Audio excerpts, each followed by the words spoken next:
कृष्णा, जय श्री राधे श्याम। हरिचरण चिंतन आज की यात्रा में, आज की कक्षा में आपका बहुत बहुत वेलकम है जी। आज की कक्षा श्री जी की कृपा से Shrimad Bhagavad Gita 10th chapter 10th श्लोका उस पे ऊपर करने जा रहे हैं। श्री जी की कृपा से जब श्री कृष्ण हमारे मार्गदर्शक बनते हैं, पथ प्रदर्शक बनते हैं, तो हमारे जीवन में भागवत गीता का आगमन होता है, हमारा इंटरेस्ट होता है। जब हम भागवत गीता के श्लोकों को श्रवण करना चाहते हैं, स्वाध्याय करना चाहते हैं, दैट मीन्स कृष्ण की कृपा हो रही है, और इस कृपा को बहुत आगे होके और इंटरेस्ट के साथ अपनाना चाहिए। तो आज की कक्षा श्री जी की कृपा से श्री जी पाठ हरिचरण चिंतन में आज हम भागवत गीता के दिव्य ज्ञान को श्री जी के चरणों में समर्पित भाव से समझने का प्रयास करने जा रहे हैं। क्या करने जा रहे हैं? प्रयास। ये जीवन प्रयास में ही है, ठीक है। तो उससे पहले हमें क्या करना है जी? माता पिता के चरणों में प्रणाम, और आचार्य वर्ग के और हमारे संप्रदाय और गुरु वर्ग और हमारे माता पिता जिन्होंने हमें ये जीवन दिया ताकि हम अच्छे से इस भक्ति के पाथ पे चले और अपने जीवन को, जो इस मनुष्य जीवन का सिद्धि है, उसको प्राप्त करें। क्यों आया है हम? मनुष्य जीवन की वैल्यू क्या है? नहीं तो जानवर भी वैसा जीवन जी रहे हैं। तो उससे पहले हमें क्या करना है? मंगलाचरण उच्चारण। ओम ज्ञानम तिमिरन्धस्य ज्ञानाञ्जन शलाकया चक्षुरुन्मीलितं येन तस्मै श्री गुरुवे नमः। गुरुवे गौरचंद्राय राधिकाय तदालय कृष्णाय कृष्ण भक्ताय तद्भक्ताय नमो नमः। हे कृष्ण करुणा सिंधु दीनबंधु जगतपते गोपीश गोपिका कांत राधा कांत नमोस्तुते। तप्त कांचन गौरांगी श्री राधे वृंदावनेश्वरी वृषभानुसुते देवी प्रणमामि हरिप्रिये। वाञ्छाकल्पतरुभ्यश्च कृपा सिन्धुभ्येव च पतितानां पावनेभ्यो वैष्णवेभ्यो नमो नमः। हरे कृष्णा जय श्री राधे श्याम। श्रीमद् भागवत गीता में श्री जी पाठ में ये वो ज्ञान है जो आज भी हमारे हर प्रकार के क्वेश्चन का आंसर है उसमें। तो आइए हम श्री जी की कृपा से उस ज्ञान का चिंतन करें, उस ज्ञान को समझें। जब जीवन में जीवन के प्रति बहुत क्वेश्चंस हो जाएं, तो उत्तर कहीं भी नहीं मिले हमें, तो हमें कहाँ मिलेगा? कहाँ मिलेगा? वो स्वयं कृष्ण ने कहा है, मैं नहीं कह रही हूँ। श्री कृष्ण ने बोला है कि मैं हूँ तुम्हारा सारथी, ऑलवेज मैं तुम्हारा सारथी हूँ। बस तुम आत्मसमर्पण कर दो, सरेंडर कर दो, आत्मसमर्पण कर दो।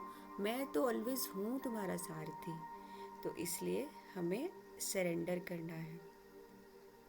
श्री राधे राधे मेरी प्रिय सखीजन। जब हम अपने प्रिया प्रियतम के ना सच्चे प्रेम के से जुड़ते हैं, मुझे ऐसा लगता है कि जब हम अपने प्रिया प्रियतम के सच्चे प्रेम से जुड़ते हैं, उनको हम सब जगह फील करते हैं, फील क्या, हर समय चिंतन में हर चीज़ को उनके साथ जोड़ते हैं। यहाँ तक कि हम आसमान में कुछ अच्छा सा बादल देख रहे हैं, कुछ चाँद देख रहे हैं, उसमें भी हम सोचते हैं ये हमारे प्रिया प्रियतम हैं।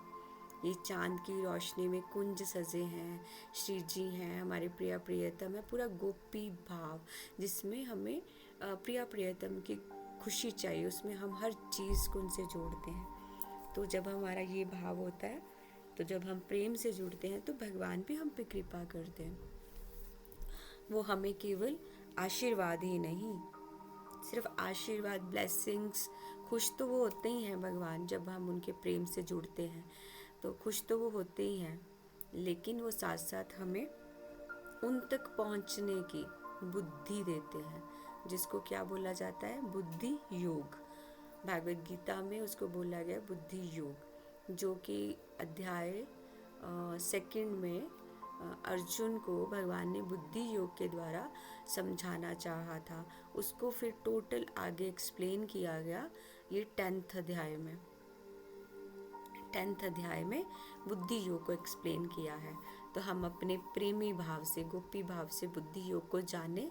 क्या है बुद्धि योग? मतलब ये कोई योग नहीं है, कोई कुछ नहीं है, ये है अनन्य भक्ति। बुद्धि योग मीन्स अनन्य भक्ति। भगवान तक पहुंचने के लिए भगवान हमें बुद्धि देते हैं, अनन्य भक्ति देते हैं, कि उसका वरदान देते हैं। बुद्धि योग मीन्स अनन्य भक्ति का वरदान, जिससे हम भगवान तक पहुँचें। कैसे? वो हमें बुद्धि आती है। तो श्रीमद् भागवत गीता के 10th अध्याय 10th श्लोका में भगवान की अमृत जो वाणी है वो हमारे लिए ये है। कैसे है? इस श्लोक को पढ़ते हैं। तेषां संततम युक्तानां भजतां प्रीतिपूर्वकं ददानि बुद्धि योगम तम येन मामुपयन्ति ते।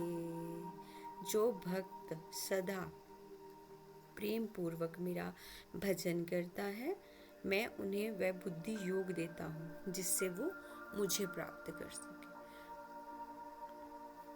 क्या हुआ फिर? बुद्धि योग मीन्स भगवान ने बोला मैं उन्हें बुद्धि योग मतलब अनन्य भक्ति का वरदान देता हूँ, ताकि वो भक्ति प्रेम पूर्वक करते करते मुझ तक पहुँच सके।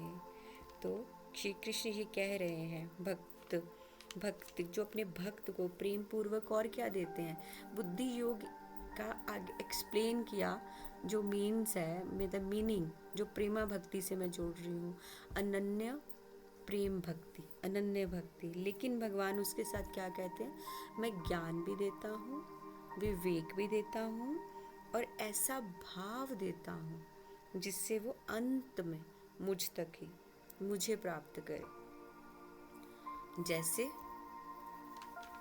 क्या, हमारे पास बहुत भक्तों के हमारे पास चरित्र हैं जिसमें भगवान ने उनको बुद्धि योग के थ्रू, और भगवान स्वयं आए हैं उनकी रक्षा के लिए। कौन है? नरसिंह मेहता जी का मैं चरित्र आपको बताती हूँ। उनके पास कोई भी शास्त्र ज्ञान नहीं था। होता है ना, हम ऐसे सोचते हैं, हम तो नॉर्मल जीव हैं, हम देखते हैं कि ब्राह्मण लोग हैं, बहुत उच्च कोटि के ब्राह्मण हैं, उन्होंने अध्ययन किया है या उन्होंने वेद पढ़े हैं, शास्त्र पढ़े हैं, तो उसके लिए कोई गारंटी नहीं है कि उन्हीं को ही भगवान मिलेंगे। हम अगर कोई भी ब्राह्मण उस पे नहीं है, या तभी तो प्रभुपाद ने हमारे लिए कितना इजी किया। इस जातिवाद में हमें नहीं बांधा प्रभुपाद ने, नहीं तो हम ये सोचे कि सिर्फ ब्राह्मण जो है उनका ही अधिकार है भगवान पे। जो बिना ब्राह्मण कुल में जिन्होंने जन्म नहीं लिया है उनका कोई अधिकार नहीं है। लेकिन आज कलयुग में जो ब्राह्मण लोग हैं, हम कई जगह देखते हैं सभी ऐसे उच्च कोटि के नहीं हैं, कई हैं। अब नरसिंह मेहता जी ब्राह्मण कुल के नहीं थे, उनके पास ना कोई शास्त्र ज्ञान था, ना कोई वैदिक नॉलेज, ना कोई बचपन में वो किसी गुरुकुल में पढ़े थे, कुछ नहीं। बस उनके पास एक ही चीज़ थी, प्रिया प्रियतम के प्रति प्रेम। कौन सा? सरलता वाला, सरलता। बस वो दिन रात भजन करना, जय जय श्री राधेश्याम राधेश्याम राधेश्याम राधेश्याम के सिवा उनके पास कुछ नहीं था। जब भक्ति में आता है ना जीव, तो जो समाज के दूसरे बड़े बड़े लोग हैं, तो ब्राह्मण हैं, तो उन सबको ईर्ष्या भी होती है मेरे ख्याल से। तो उसी तरह नरसिंह मेहता जी को समाज ने स्वीकारा नहीं, स्पेशली ब्राह्मण लोगों ने उनको बहुत ज़्यादा उनका तिरस्कार किया गया, उनको इंसल्ट कर देते थे, अपमान कर देते थे। लेकिन अपने भक्त का मान कौन रखता है? संसार हमारा अपमान करेगा, लेकिन भक्त का मान भगवान रखते हैं। धक्के पड़ते हैं भक्ति में कि अगर कोई ऐसे भक्ति, अरे सारा जीवन तो इसने ऐसे बिताया, अभी कैसे ये भक्त बन गया? अभी तो ये इसका जीवन बहुत नॉर्मल सी एग्जाम्पल, नरसिंह मेहता जी तो चलो भजन में थे, अगर कलयुग में कोई पहले उसका लाइफ थोड़ा दूसरी तरह का था, तो अभी उसका भजन में है, फुल डेडिकेशन है, उसको भगवान ने संभाला है, भगवान ने संभाला है, भगवान ने कृपा की है, भगवान ने बुद्धि योग अनन्य भक्ति का उसको वरदान दे के अपनी तरफ खींचा है, कृपा की है कि अब तुम इस पे चलो और मुझ तक पहुंचो। तो समाज तिरस्कार करता है, बहुत अपमानित करता है, लेकिन भक्त का मान भगवान रखने आते हैं। जैसे नरसिंह मेहता जी उनका रखने आए, लेकिन उनको बहुत अपमानित करते थे, लेकिन नरसिंह जी का मन हमेशा श्री जी के चरणों में दृढ़ था, दृढ़ था, उनको कोई दुख नहीं था कि मेरा अपमान कर रहे हैं। तो जब भक्ति में होते हैं तो लोग मजाक उड़ाते हैं, लेकिन भगवान रक्षा करते हैं। तो ऐसे ही तीर्थ यात्रा के नाम पर भी उनका अपमान किया गया।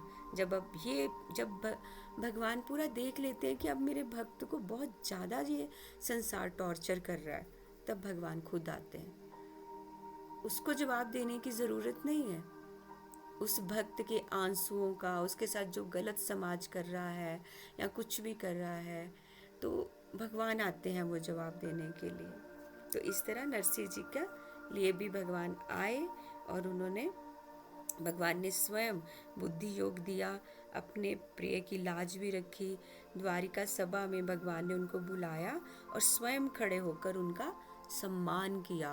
पूरा ब्राह्मण समाज देखता रह गया था नरसिंह जी का।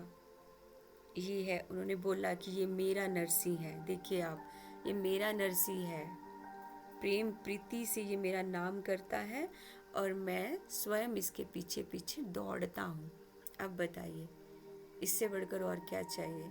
ये है बुद्धि योग, ये है बुद्धि योग। तेषाम सतत युक्ता नाम, ये है कि हर समय सतत युक्ता नाम भजताम प्रीति पूर्वक, तेषाम संततम युक्ता नाम भजताम प्रीति, मतलब प्रीति पूर्वक भगवान का नाम ही जप करते थे और कुछ भी नहीं, कोई शास्त्र अध्ययन नहीं, कोई स्वाध्याय नहीं, कुछ भी नहीं। तब भी भगवान ने क्या बोला? ये मेरा है। जब भगवान मेरा बोलते हैं तो कितना, मतलब वो आनंद कुछ और होगा। तो यही है बुद्धि योग। अगर आप सोचते हो कि बुद्धि योग कोई योग है या कोई भौतिकता से लिप्त होगा कि भगवान हमें ऐसा देंगे ऐसा देंगे, नहीं।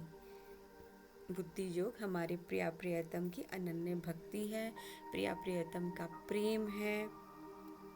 उस प्रेम को प्राप्त करने के लिए बुद्धि योग भगवान से मिले, उसके लिए हमें प्रार्थना करनी चाहिए।